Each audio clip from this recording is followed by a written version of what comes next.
আপনারও জন্ম তারিখ যদি কোনো মাসের 1, 10, 19 বা 28 তারিখে হয়ে থাকে তাহলে পরে আপনার মূলাঙ্ক বা আপনার ড্রাইভার নাম্বার হবে কিন্তু 1।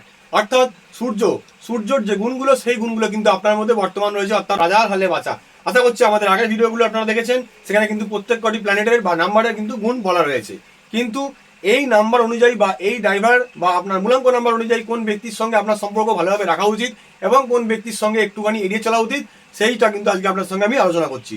হ্যালো বন্ধুরা, আপনারা দেখছেন অঙ্ক কথা বলে। আমি সুভাষিস প্রসাদ, নিউমোলজিস্ট এবং বাস্তু এক্সপার্ট। আসুন জেনে নেওয়া যাক। যেহেতু সূর্য, আশা করছি আপনারা প্রত্যেকটি ভিডিও দেখেছেন, এ কিন্তু সবার সঙ্গে বন্ধুত্ব রয়েছে, শুধুমাত্র একজনকে ছাড়া। সেটা কে স্যার? 8, অর্থাৎ 8, 17 এবং 26।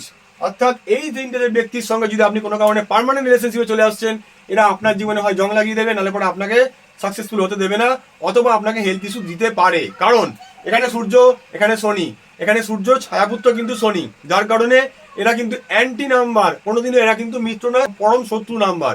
যেই কারণে যদি এই ধরনের নাম্বার বা এই ধরনের ব্যক্তিরা পার্মানেন্ট রিলেশনশিপে চলে আসে, তাদের জীবনে কোনো না কোনো কারণে গ্রহণ লেগে যাওয়া বা ফেলিয়ার হয়ে যাওয়ার কারণ এটাই হতে পারে। আমি জানি আপনারা বিভিন্ন রকম পণ্ডিত গুরু আমার কাছে গিয়ে ঘুরে বেরিয়েছেন, তবুও খুঁজে উঠতে পারছেন না যে কেন আমার সঙ্গে এরকম হচ্ছে। প্রচুর রেমেডি করেছেন, পাথর করেছেন, পুজো অর্চা করেছেন, কিন্তু এইখানে তার লুকিয়ে রয়েছে সলিউশন স্যার, এইখানে তার প্রশ্নের উত্তর লুকিয়ে রয়েছে। আপনারা কিছুতেই খুঁজে উঠতে পারছেন না। চেষ্টা করবেন রেমেডি করার, আমাদের ইউটিউবের মধ্যে অ্যাভেলেবেল রয়েছে। রেমেডির মাধ্যমে কিন্তু আপনি অনেকটা হলেও রেজাল্ট পেয়ে যাবেন। যদি নেম স্পেলিং চেঞ্জ করতে চান বা আরো অন্য যদি সলিউশন চান, তাহলে আপনি আমাদেরকে অবশ্যই ফোন করতে পারেন। ভিডিওটা ভালো লাগলে লাইক, কমেন্ট, শেয়ার করতে ভুলবেন না। আমাদের ইউটিউব চ্যানেল অঙ্ক কথা বলে সাবস্ক্রাইব করে আমাদের পাশে থাকবেন, সাথে থাকবেন। ধন্যবাদ।